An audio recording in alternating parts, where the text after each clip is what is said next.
샬롬. 주 안에서 평안들 하셨습니까? 지난주에 우리는 믿는 이들의 보상과 형벌에 대해서 말씀을 상고했는데, 오늘은 마지막 날을 어떻게 준비하는가에 관하여 말씀을 살펴보려고 합니다. 고린도서 5장 10절을 보시면, 이는 우리가 다 반드시 그리스도의 심판대 앞에 나타나게 되어 각각 선악간에 그 몸으로 행한 것을 따라 받으려 합니다 라고 말씀한 것을 보게 되면, 우리 믿는 이들이 공중으로 휴거된 연후에 우리 각 사람은 그리스도의 심판대 앞에 서서 이 땅에서 몸으로 행한 모든 것에 대한 보상과 형벌을 받게 된다는 것을 알게 됩니다. 그렇습니다. 마태복음 16장 27절에 보면, 인자가 아버지의 영광으로 그 천사들과 함께 오리니 그때 각 사람이 행한 대로 갚으리라 라고 말씀하셨습니다. 이렇게 우리 모두가 그리스도의 심판대 앞에 서서 지난날에 우리가 어떻게 살았는가에 대해서 하나님 앞에 낱낱이 직구하게 될 것을 말씀한 것을 봅니다. 그래서 고린도서 4장 5절에 보아도, 그러므로 때가 이르기 전 곧 주께서 오시기까지 아무것도 판단하지 말라. 그가 어둠에 감춘 것들을 드러내고 마음의 뜻을 나타내시리니 그때 각 사람에게 하나님으로부터 칭찬이 있으리라 하신 말씀을 보아도, 우리가 구원받은 후에 어떻게 주님을 섬겼고 어떻게 복음을 위해서 살았는지, 심지어 그것에 우리 마음의 동기까지도 다 낱낱이 드러나게 두리라고 말씀한 것을 봅니다. 그러므로 이를 위해서 우리가 어떻게 이 마지막을 준비해야 하는가는 참으로 중요한 문제인 것입니다. 물론 우리는 주님이 다시 오심을 기다릴 때 깨어 있어야 한다는 것을 잘 알고 있고, 그리고 무엇보다도 성령의 기름을 넉넉히 준비해야 한다는 것 정도는 알 것입니다. 그런데 문제는 어떻게 하는 것이 깨어있는 삶이며, 또 어떻게 하는 것이 성령의 기름을 넉넉히 준비하는 것인지, 이를 구체적으로 알 필요가 있다는 것입니다. 그래서 오늘은 주님의 다시 오심을 기다릴 때 우리가 구체적으로 어떻게 우리의 삶 속에서 깨어서 기름을 예비하는 삶을 준비할 것인지, 특별히 목회 서신인 디모데전서와 후서, 그리고 디도서 말씀을 통해서 주님을 섬기는 이들이 어떻게 살아야 하는지를 세세하게 말씀드리려고 합니다. 첫째로, 주님을 섬기는 이들은 반드시 선한 양심을 따라 살아야 한다는 것입니다. 이는 우리가 거듭날 때 우리의 양심이 새로워짐으로써 하나님과 사귐을 가질 수 있는 새 영, 새 마음을 받았기 때문입니다. 에스겔 36장 26절을 보시면, 또 새 영을 너희 속에 두고 새 마음을 너희에게 주되 내 육신에서 굳은 마음을 제거하고 부드러운 마음을 줄 것이며 라고, 우리가 성령으로 거듭날 때 우리의 영이 새롭게 태어나고 이 속사람이 어떤 변화를 받게 될 것인가가 이 에스겔서에 예언되어 있는 것을 봅니다. 이는 바로 우리가 새 사람이 될 때 이 옛사람의 굳은 마음이 제거되면서 이 새 사람의 마음이 새롭게 된다는 것입니다. 곧 새 영이, 새 마음이 우리에게 부어지는데, 특별히 우리의 양심이 새롭게 되어진다는 말씀입니다. 그래서 거듭난 새 사람의 마음에 부드러운 마음이, 이렇게 선한 양심이 그 안에 부어지기 때문에 이제 거듭난 새 사람이라면 어떻게 살아야 되느냐? 이제 선한 양심을 따라 살아야 한다는 말씀인 것입니다. 그래서 이 선한 양심을 가진 거듭난 사람들을 성경에서는 새로운 피조물이 되었다, 그리스도 안에서 새로운 피조물로 태어났다, 이렇게 말씀할 때 강조되는 것이 무엇이냐? 우리의 마음이 새롭게 되었다는 것입니다. 하나님의 의로 그리고 성령님이 우리 안에 오심으로써 이제 우리가 선한 양심으로 따라 살 때 성령과 함께 놀라운 삶의 역사가 나타나게 된다는 것입니다. 그러므로 이전에 우리의 강팍하고 고집스럽고 모진 마음들이 이제는 부드럽고 착한 마음으로 곧 하나님의 말씀을 받아들여서 그 말씀대로 살 수 있는 그렇게 부드럽고 선한 양심이 우리 안에서 역사하고 있다는 사실입니다.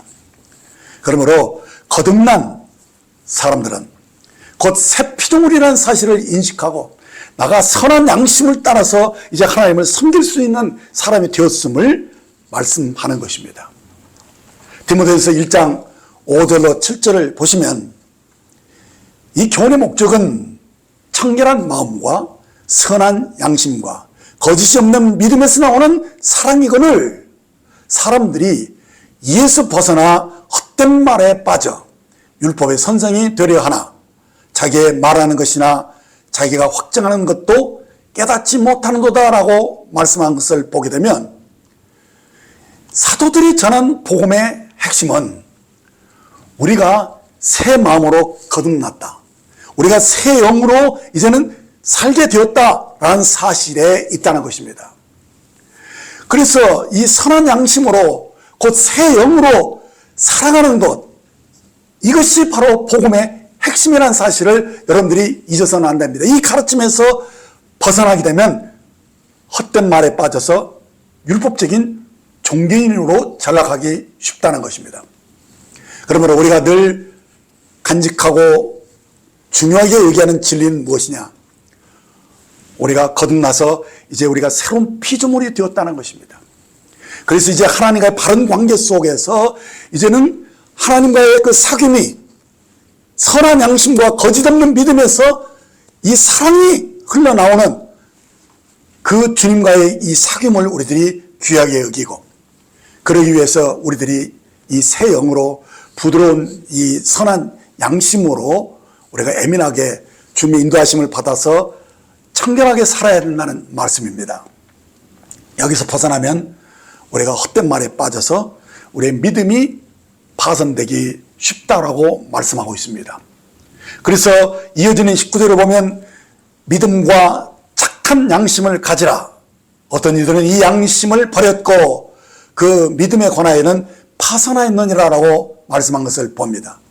자, 이렇게 우리가 새 영으로 살아야 할 것들을 강조할 때 바로 착한 양심이 믿음을 통해서 주님과의 동행하는 그런 삶을 우리에게 가르쳐주고 있다는 것입니다. 그것이 이 선한 양심, 이 선한 양심을 따라서 사는 것과 성령의 인도하심을 받아 사는 것에 아주 긴밀한 관계 속에 있음을 아셔야 되는 것입니다.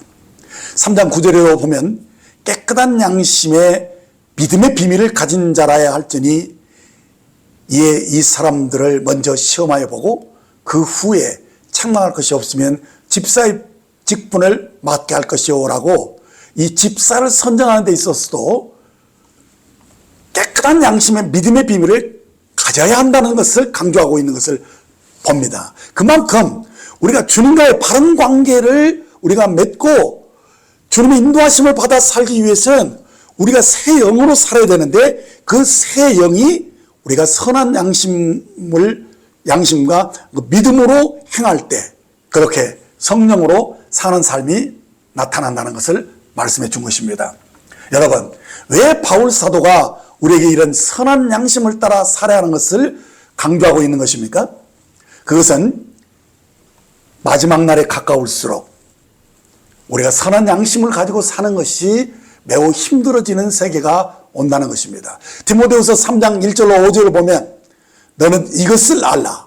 말세에 고통하는 때가 이르러 사람들이 자기를 사랑하며 돈을 사랑하며 자랑하며 교만하며 비방하며 부모를 거역하며 감사하지 아니하며 거룩하지 아니하며 무정하며 원통함을 풀지 아니하며 모함하며 절제하지 못하며 사나우며 선한 것을 좋아하지 아니하며 배신하여 조급하며 자만하며 쾌락을 사랑하기를 하나님을 사랑하는 것보다 더하며 경건의 모양은 있으나 경건의 능력은 부인하는 이 같은 자들에게서 내가 돌아서라라고 말씀한 것을 보게 됩니다.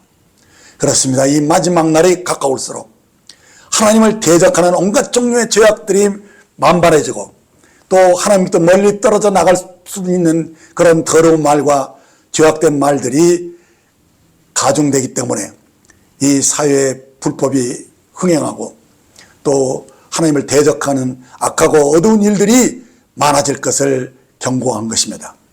그뿐 아니라 그리스도인들 가운데 이 믿음의 변절과 이단들이 많이 나타날 것을 또한 경고한 것입니다. 이를 한마디로 요약해서 말씀드린다면 마지막 날에는 우리의 양심을 더럽히고 손상을 입게 하는 일들이 더 심해진다는 것입니다.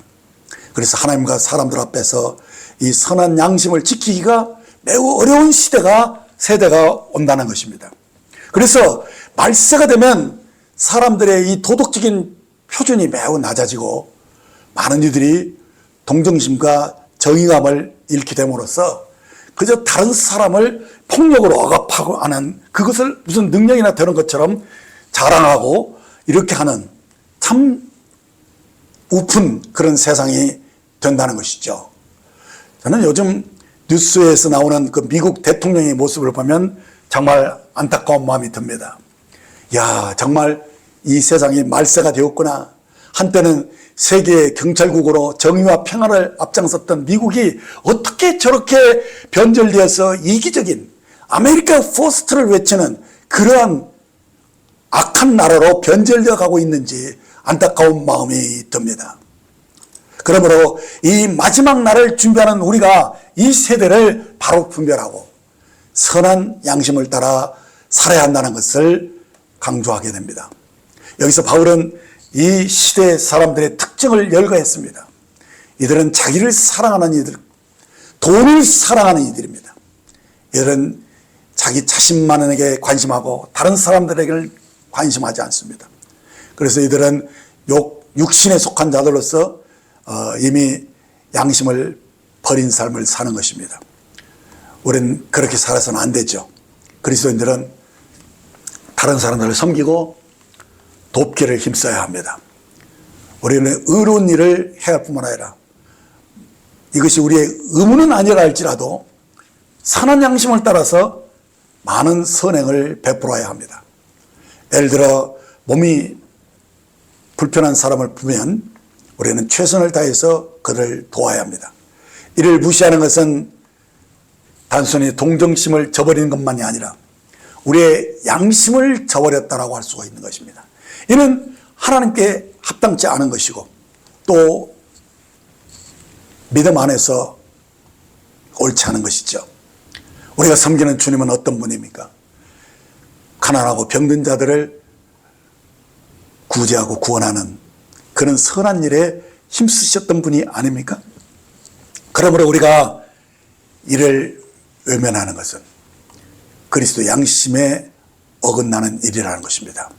앞에서 살펴봤던 디모데전서 1장 5절을 다시 보면 이 선한 양심은 우리의 믿음과 사랑의 삶에 깊이 연관되어 있습니다. 왜냐하면 우리의 삶은 믿음과 사랑에서 나오기 때문입니다. 그런데 선한 양심을 저버리면 꺼리낀 삶을 갖게 되면 우리의 삶에서 믿음과 이 사랑이 거기에서 나오지 않는다는 것입니다. 그래서 어렵게 되는 것이죠. 그러므로 우리가 이 믿음과 이 사랑이 계속 유지됨으로써 주님과 동행하려면 우리가 선한 양심을 따라서 살아야 한다는 것입니다. 우리의 선한 양심에 균열이나 구멍이 생기면 하나님을 향한 우리의 믿음과 사랑에도 균열이 생긴다는 것입니다. 그래서 우리 영의 이 세상의 거짓 가치가 스며들어오면서 우리의 믿음이 파산되는 그런 위험에 처할 수 있다는 것입니다. 그러므로 우리가 하나님을 영으로 예배하는 그런 섬기는 삶을 계속 살려면 우리는 반드시 선한 양심을 따라서 살아야 합니다.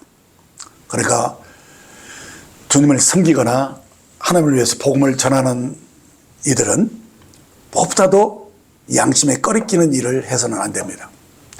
왜냐하면 이 선한 양심이 곧 사람의 영을 가리키고 또 속사람을 가리키는 말입니다.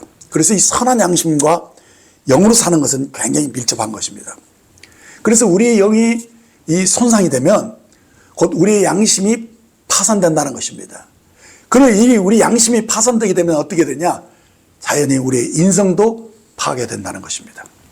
그러니까 우리가 무엇보다 중요한 것은 말씀을 얼마나 잘 전하냐 하는 것도 중요한 문제지만 그것보다는 더 우선되어야 하는 것은 우리가 이 선한 양심을 따라서 우리의 양심이 무너져서는 안 되는 것입니다. 우리 속사람이 정말 주님의 형상으로 변화되어지는 그것을 위해서 우리의 선한 양심을 지켜야 됩니다.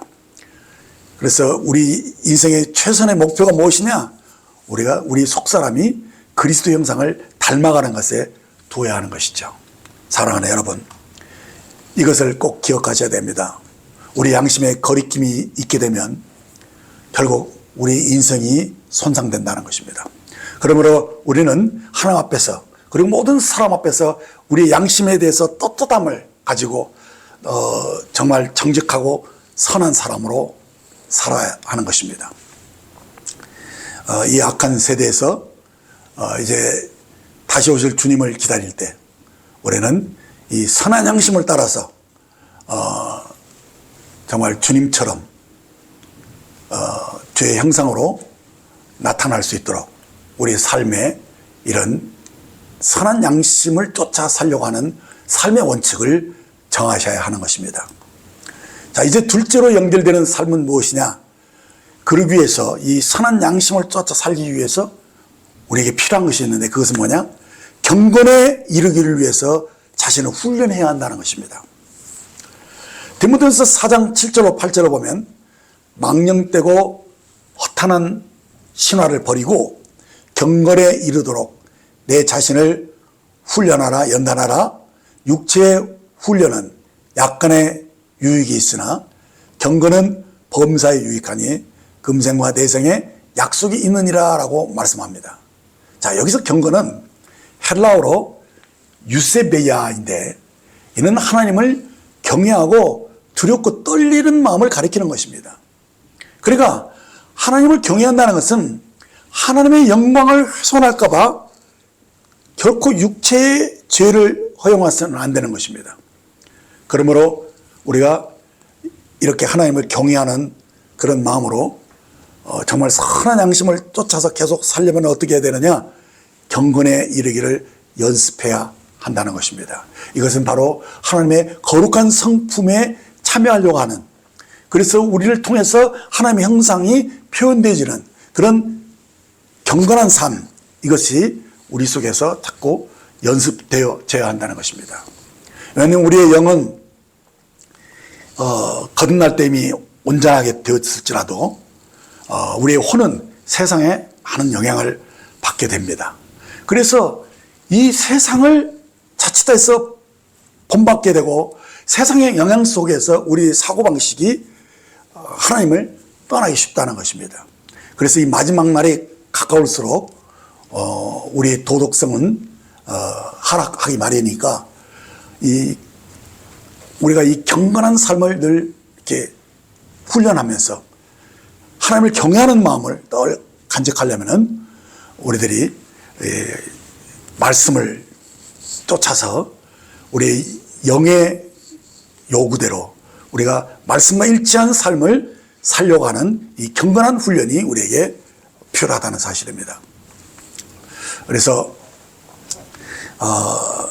이 경건한 이 삶은 어디에서 나오는 것이냐? 바로 우리의 속사람이 하나님의 말씀을 실제적으로 먹고 거기서 힘을 얻어야 돼요. 그래서 우리 속사람이 하나님 말씀으로 여러분들이 잘 이렇게 강건해져야 되는 것이죠. 그래서 그 속사람이 말씀으로 인해서 유를 얻고 힘을 얻은 상태가 되어야지만이 비로소 그리스도인다운 경건한 삶이 나올 수 있다는 것이죠. 그래서 디모데후서 3장 5절에 보면 경건의 모양은 있으나 경건의 능력은 부인하니 이 같은 자들에게서 내가 돌아서라 라고 말씀한 것을 보면, 우리가 이것은 이 경건의 능력은 우리가 겉으로 뭐만 이렇게만 하면 그런 것만이 아니라 실제로 그 속에 능력이 있어야 돼요. 그래서 우리 삶 속에 정말 하나님을 사랑하고 또 하나님 뜻대로 살고 싶어하는 그런 마음이 이렇게 계속 격려를 받아야 돼요. 그래서 하나님 앞에서 우리가 그 하나님의 성품을 드러내고 더 이렇게 까들이하는, 다시 말하면 이 경건한 그 삶을 우리들이 나타낼 수 있으려면 우리 속사람이 강건해야 한다는 것입니다. 그래, 속사람이 강건하려면 어떻게 해야 됩니까? 그것은 두말할 것 없이 우리가 말씀을 배부르게 먹어야 되는 것입니다. 그래서 주님도 마태복음 4장 4절에서 사람이 떡으로만 살 것이 아니요 하나님이 입으로부터 나오는 모든 말씀으로 살 것이다, 이렇게 말씀해 주셨습니다. 그렇습니다. 우리가 성령으로 충만한 삶을 살려면 우리 영이 말씀을 충분히 섭취해서 우리의 이 속사람의 그 영이 강건해져야 한다는 것입니다. 그러기 위해서 우리들이 말씀을 묵상하는 삶을 훈련하라는 것입니다. 그런데 여기서 우리가 말씀을 묵상하는 것을 자칫하면 그냥 이 머리로, 이성으로, 혼으로 말씀을 이해하는 것으로 그치기 쉬운데, 우리가 말씀을 묵상하는 것은 영으로 해야 됩니다. 영으로 말씀을 받아 먹어야 한다는 사실입니다. 그래서 내 속사람이 이 말씀을 깨닫고 그 말씀 속에서 유익을 얻어서 이 속사람이 안정이 되고 속사람이 하나님을 신뢰하는 마음이 강건해져야 되는 것입니다. 그렇게 해서 이 내 속에서 이 속사람이 성숙해져야 돼요. 그래서 그것은 우리 속에서 믿음이 계속 자라나고 그 믿음을 통해서 우리 마음속에 담대함이, 그리고 주님을 나타내는 그런 경건함이 우리 속에서 자라나야 한다는 것입니다.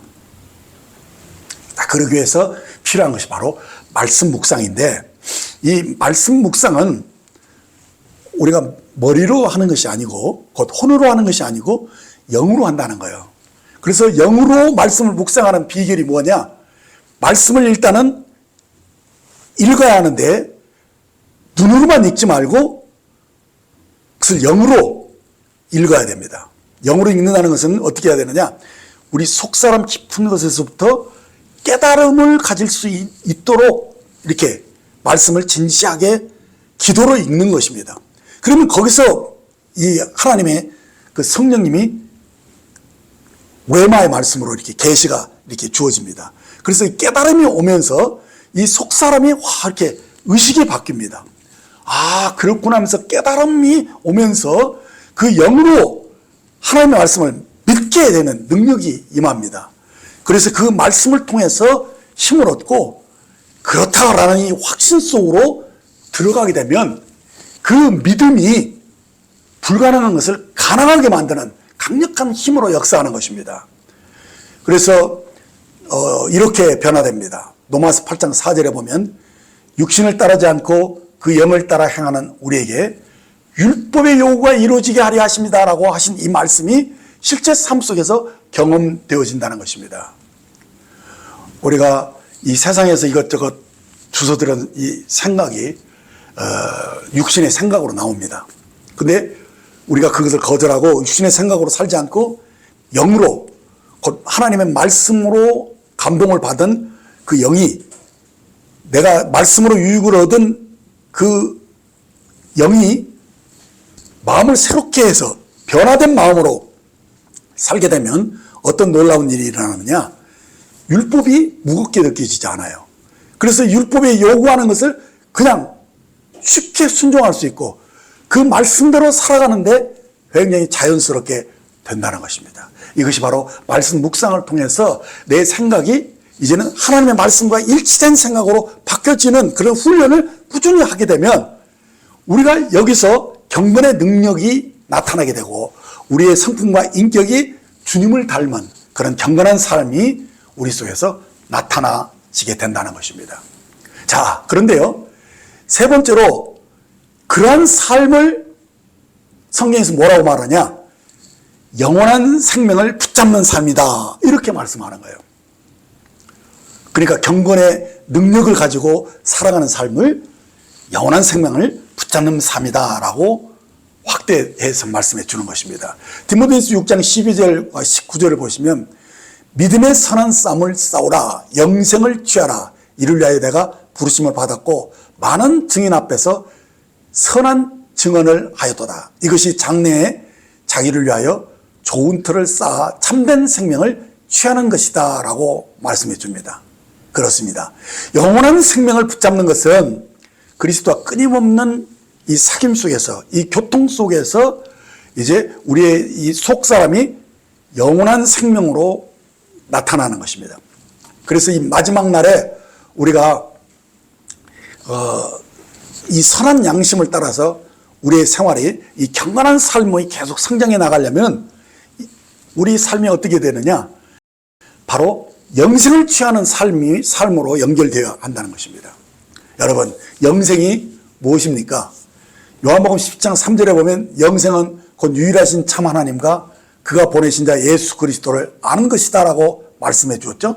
여기서 안다는 것은 헬라어로 기노스코인데, 이는 단순한 지적 동의가 아니라 인격적인 허락을 통해서 비밀스러운 데까지 다 아는 연합의 의미를 포함한 알을 가리키는 것입니다. 그래서 사도 요한은 참 하나님과 그가 보내신 자 예수 그리스도를 아는 그것이 곧 영생이다라고 말씀한 것입니다. 그러니까 우리가 주님과의 사귐 속에서 하나하나 주님이 어떠한 분이고 정말 하나님이 나에게 어떤 은혜를 베풀어 주는가를 알면 알수록 우리의 속사람이 믿음이 강건해지면서 영생을 붙잡는 실제적인 경건의 능력이 우리 삶 속에서 나타나진다는 거예요. 그래서 정말 이 영원한 생명을 붙잡는 그런 삶이 우리 삶 속에서 좀 더 확대되어 가는 것이죠. 여기에서 중요한 것이 바로 이 주님과의 끊임없는 사귐을 가지고 이 신성한 생명의 성령을 통해서 우리 의식이 자꾸 새롭게 되어 가는 것입니다. 우리 마음이 새롭게 되면서 주님의 형상으로 변화되어 가는 이 사실을 가리켜서 영생을 취하는 삶이다, 이렇게 말씀하고 있는 것이죠. 여기서 취하다는 것은 에필람파나오라는 말인데 강하게 붙잡는다, 이런 의미를 가지고 있습니다. 디모데후서 6장 12절에 보면 믿음의 선한 싸움을 싸우라, 영생을 취하라, 이를 위하여 내가 부르심을 받았다라고 말씀합니다. 그러니까 믿음의 선한 싸움을 싸우라는 것이 무엇과 연결되어 있습니까? 영생을 취하라는 말과 함께 연결되어 있다는 것입니다. 그래서 이 믿음의 선한 싸움을 계속 싸우듯이 영생을 계속 놓지 않고 계속 주님의 형상으로 닮아가는 그런 경건한 삶이 우리 속에서 계속되어야 되는 것을 말씀하고 있는데, 네 번째로 그래서 주님을 섬기는 자들은 믿음의 선한 싸움을 싸우는 자다라고 말씀하고 있는 것입니다. 디모데후서 4장 7절 8절을 보시면 나는 선한 싸움을 싸우고 나의 달려갈 길을 마치고 믿음을 지켰으니 이제 후로는 나를 위하여 의의 면류관을 말기 예비되었으므로 주 곧 의로우신 재판장이 그날에 내게 주실 것이며 내게만 아니라 주의 나타나심을 사모하는 모든 자에게도니라 라고 말씀한 것을 봅니다. 그러나 우리는 주님이 다시 오심을 기다릴 때 끝까지 믿음을 지키는 것이 매우 중요합니다. 왜냐하면 원수들이 우리가 믿음으로 사는 것을 그냥 놔두지 않기 때문입니다. 그래서 끊임없이 우리의 마음을 흔들고 우리가 믿음으로 살지 못하도록, 곧 영을 따라 살지 못하도록 육신의 생각으로 자꾸 우리를 휘두르고, 그렇게 해서 우리가 이기적이고 자기중립적인 사람으로 자꾸 하락시키는 것입니다. 그래서 우리가 정말 이 영생을 취하는 삶을 살려면 믿음의 선한 싸움을 계속적으로 살아야 하는 것입니다. 오늘날 그리스도인들 가운데 너무나도 많은 그런 거짓 가르침이 들어와 있고 또 이단적인 그런 이 가르침들이 팽배해 들어오고 있는데, 이 마지막 날에 문제가 그거예요. 바로 교회가 배교의 무리들이 일어난다는 것입니다. 교회가 다른 종교와 통합을 하게 되고 이제 거짓 가르침이 교회에 들어와서 이렇게 배교하는 그런 문제들이 성한다는 것입니다. 그럼 우리가 반드시 어떻게 해야 되느냐? 정말 이 믿음의 선한 싸움을 싸우는 그 자세를 계속 견지해야 된다는 것입니다. 그래서 진리를 바르게 분별하고 이 거짓 가르침을 배격하면서 우리가 성령님이 우리에게 말씀해 주시는 대로 우리가 진리를 실행하는 그런 삶을 구체화시켜 나가야 되는 것입니다. 이것이 바로 믿음의 선한 싸움인 것이죠.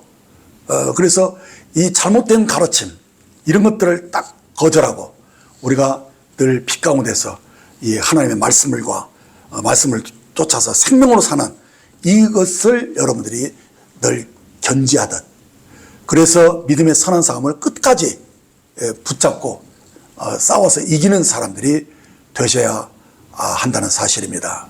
그래서 마지막이 가까울수록 우리는 이 사탄과 그 어둠의 왕국에 대항해서 믿음의 선한 싸움을 싸워야 합니다.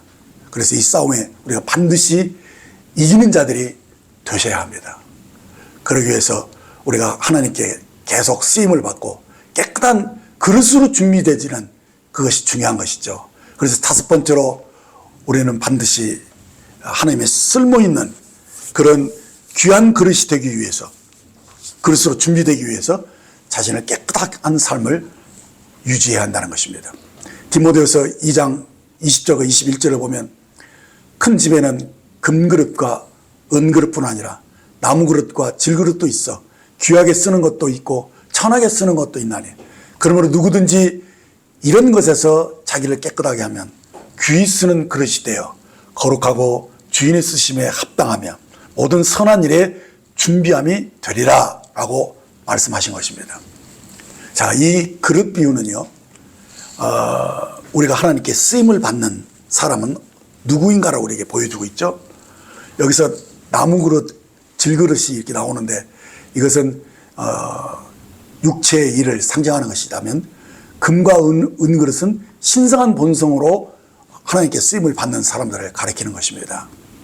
그래서 이 시대의 마지막 때는 사회 전체가 다 악해지고 무질서해지고 그래서 이 육체로 사는 것들이 아주 성해지기 때문에 정말 우리들이 양심을 지키고 깨끗한 삶을 사는 것이 굉장히 필요합니다. 그래서 믿음이 파손되지 않아야 됩니다. 그래서 항상 경건하게 살려가는 그런 삶이 계속 유지돼야지만이, 그리고 생명의 공급이 계속되면서 영생을 취하는 그런 삶이 계속돼야 되지만이, 그래야만 이제 성령님으로 인도함을 제대로 받고 하나님께 귀하게 쓰임을 받는데, 하나님께 귀하게 쓰임을 받는 사람들의 삶의 특징이 무엇이냐? 계속 때를 얻든지 못 얻든지 말씀을 전하고 또 약한 사람들을 돕고 그들을 제자로 삼는 그 삶으로 계속 연결되어진다는 거예요. 그것이 바로 마지막 그 선한 청직의 삶을 살 수 있도록 주님의 기름 부으심이 그 사람에게 역사한다는 얘기죠. 그래서 우리가 이 쓸모있는 일꾼으로 준비되어지게 되었을 때 어떻게 되어지느냐? 그것이 바로 때를 얻든지 못 얻든지 말씀을 전하는 그 일에 힘쓰는 사람이 된다는 것입니다.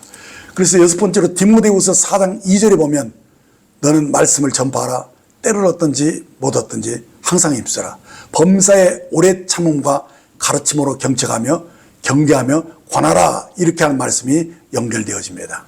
그렇습니다. 주님을 섬기는 이들은 이렇게 영생을 취하는 삶을 계속 꾸준히 살고 믿음의 선한 싸움을 싸운 사람들의 그 특징이 무엇으로 나타나느냐? 때를 얻든지 못 얻든지 말씀을 전파하는 사람으로 나타나는 것입니다. 이렇게 왜 때를 얻든지 말씀을 전하는 일에 힘써야 되느냐? 우리가 전하는 말씀을 통해서만 이 복음이 확장되어져 가고 생명이 전달되어지기 때문인 것입니다.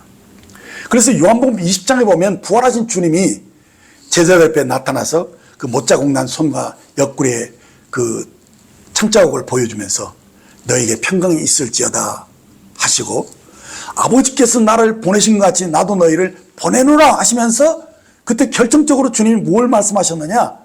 그들을 향하여 숨을 내쉬면서 성령을 받으라. 너희가 누구의 죄든지 사하면 사해질 것이요 누구의 죄든지 그대로 두면 그대로 있으리라 하신 이 말씀대로 이 성령을 받고 거듭난 우리들이요, 이제 어떻게 어떠한 삶을 살기를 원하느냐? 보내심을 받은 자로서 이제 성령의 능력을 힘입어서 때려뜨지 못했지 말씀을 전하고 복음을 전하는 그런 사람들이 되기를 원하는 거예요. 그래서 우리가 복음을 전하면 그것을 믿을 때 사람들이 죄사함을 받고 구원을 받잖아요. 그래서 생명이 어느 때 전달되어지는 것이냐? 복음을 전하고 그 전한 말씀을 그들이 받아서 믿을 때 구원을 받고 생명이 저들에게 전하여지는 것이죠. 그래서 우리가 정말 이 마지막 때 정말 중요한 믿음의 자세가 무엇이냐?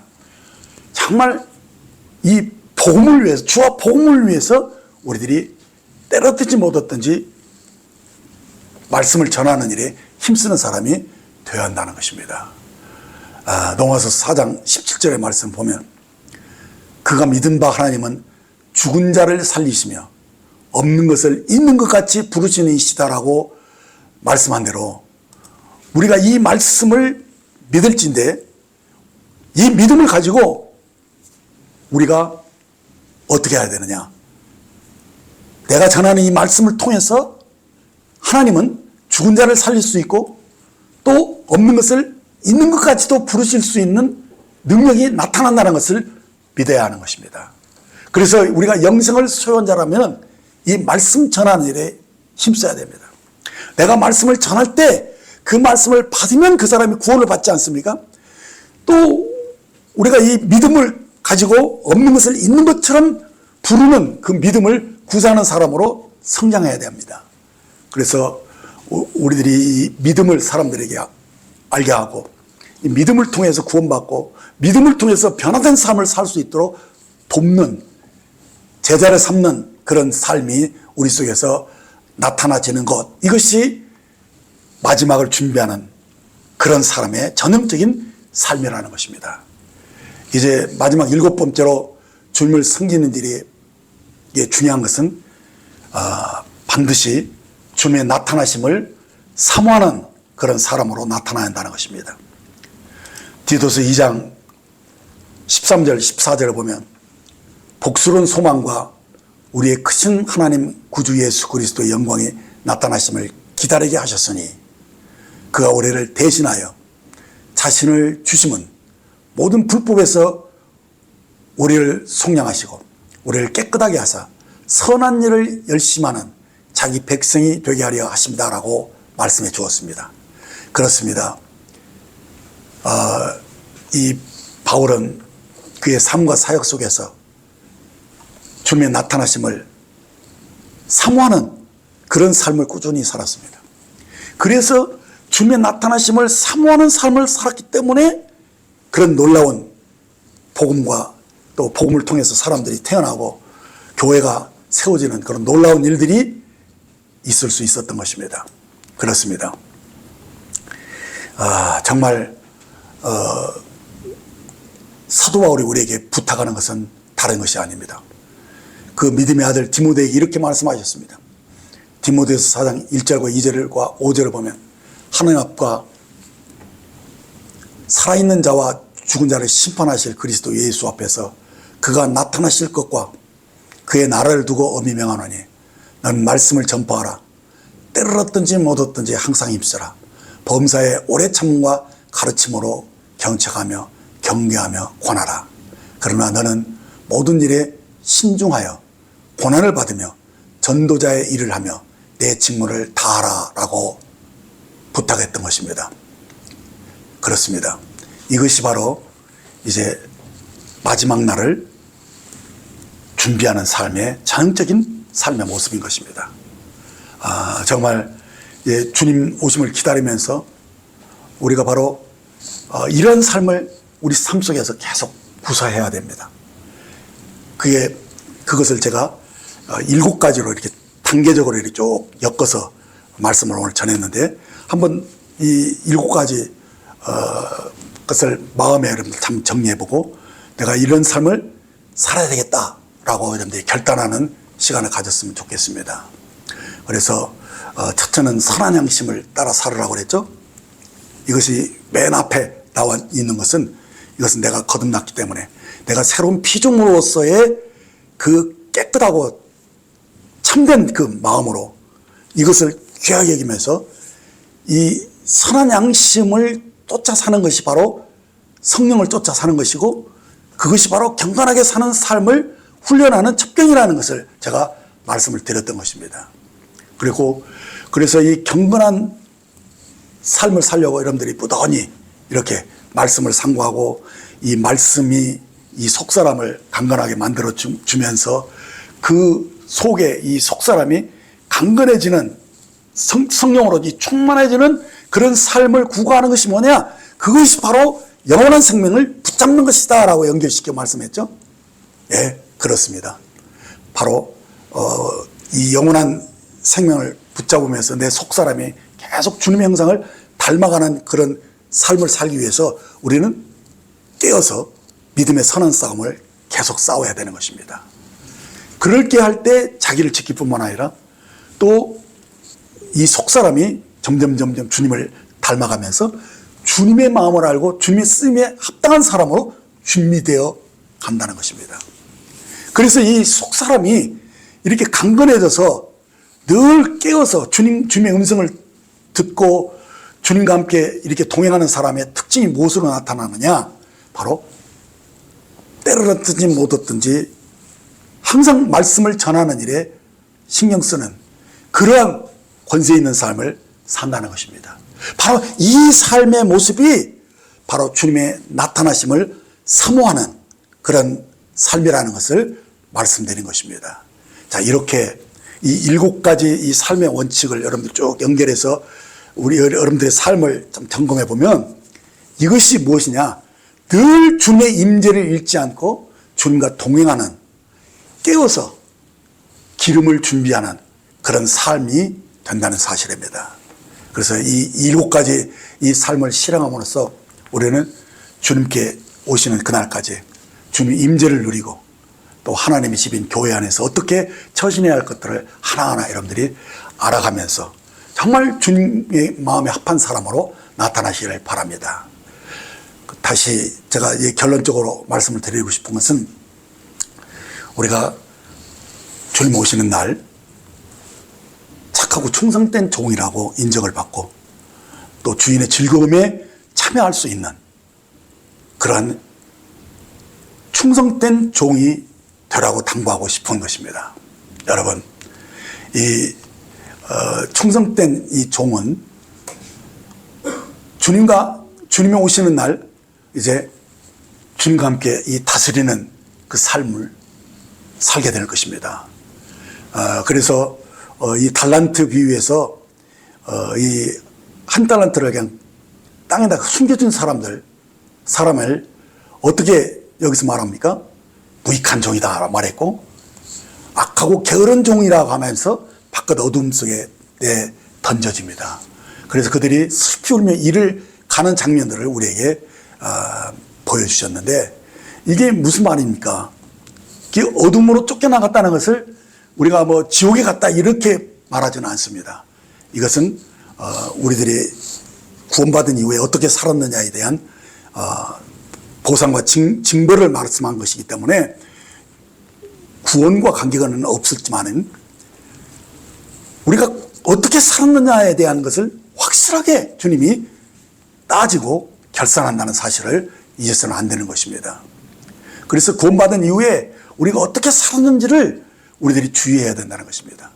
우리가 구원받았으니까 됐다 이렇게 하지 않고, 구원받았을지라도 늘 깨어서 현명한 처녀가 되어서 기름을 늘 준비하고, 그리고 내게 주신 주님 달란트 이 은사를 선하게 또 충성되게 사용해서 많은 열매를 맺고 하나님 나라의 영광을 위해서, 주의 영광을 위해서, 복음 확장을 위해서 우리들이 충성되게 사는 것이 필요하다는 사실입니다. 그래서 우리 모두가 다 주님 오신 날 그 착하고 충성된 종이라는 칭찬을 듣고 또 주인의 즐거움에 참여하는 여러분들이 되시기를 바랍니다. 주인의 즐거움에 참여한다는 것은 우리가 1000년 동안 그리스도와 함께 왕노로 탄다는 것이죠. 근데 거기에서 탈락되는 사람들은 어둠에 쫓겨나가는데, 이 사람이 뭡니까? 그는 남들은 다 영광을 얻었는데 그때 주인의 즐거움에 참여하지 못하고 결국 1000년 동안 잠자는 새 가운데 갇혀 있게 된다는 것입니다. 이것을 성경에서는 둘째 사망의 해를 받게 된다라고 말씀한 것이 아닙니까? 그래, 참 이건 두려운 일이죠. 우리 좀 아무도 이렇게 둘째 사망의 해를 받는 자들이 있어서는 안 될 것입니다. 이렇게 우리가 구원은 은혜로 받았지만 우리들의 삶은 주님 앞에서 반드시 계산된다는 것을 여러분들이 아시고, 이 엄해하신 하나님의 말씀 앞에 우리들이 깨어 있어야 되고, 정말 충성된 선한 청지기의 삶을 우리가 주님 오신 날까지 계속 살아야 할 것입니다. 오늘 여기까지 말씀을 듣겠습니다. 기도하겠습니다. 사랑하는 하나님 아버지, 저희를 아들 예수의 피로 값주고 사셔서 우리를 하나님의 후사로 삼아주시고 지금까지 저희의 삶을 섭리하시고 또 간섭해 주신 것을 감사드립니다. 우리가 이 큰 구원을 은혜로 거저 받았기 때문에 이 은혜에 감사하는 마음을 갖고 이 구원과 함께 영광도 받기 원하시는 아버지의 소원을 알아서 우리는 그날의 영광을 바라보고 지금 내가 여기서 고난을 불사하면서 주님을 바로 섬기기를 원하나이다.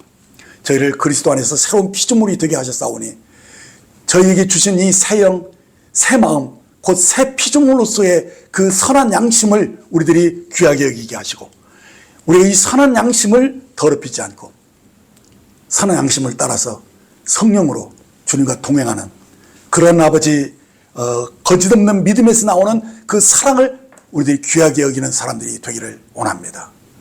그래서 늘 경건하게 주님 형상으로 닮아가는 그런 삶을 연습하게 하시고 계속 그 말씀을 이제 삶 속에서 실행함으로써 영생을 취하는 삶을 계속 누리게 하시고 믿음의 선한 싸움을 끝까지 싸워서 깨끗한 그릇으로 하나님께 귀하게 쓰임을 받을 수 있는, 그래서 우리의 받은 달란트를 10분 활용해서 주님 앞에 착하고 충성된 종으로 인정을 받고 이제 주인의 즐거움에 참여할 수 있는 그런 복된 자들이 되기를 간절히 원합니다. 그래서 우리가 그리스도의 신부로서 그리스도와 함께 왕노릇하는 그런 영광스러운 그런 위치에 주님 앉을 수 있도록 주님 저희들이 깨어있게 하시고 늘 성령으로 기름으로 충만된 그런 삶을 살기를 원합니다. 이제 이 삶이 우리의 삶의 실제가 되기를 간절히 간구하며 이 모든 말씀을 우리 주 예수님의 이름으로 기도했습니다. 아멘.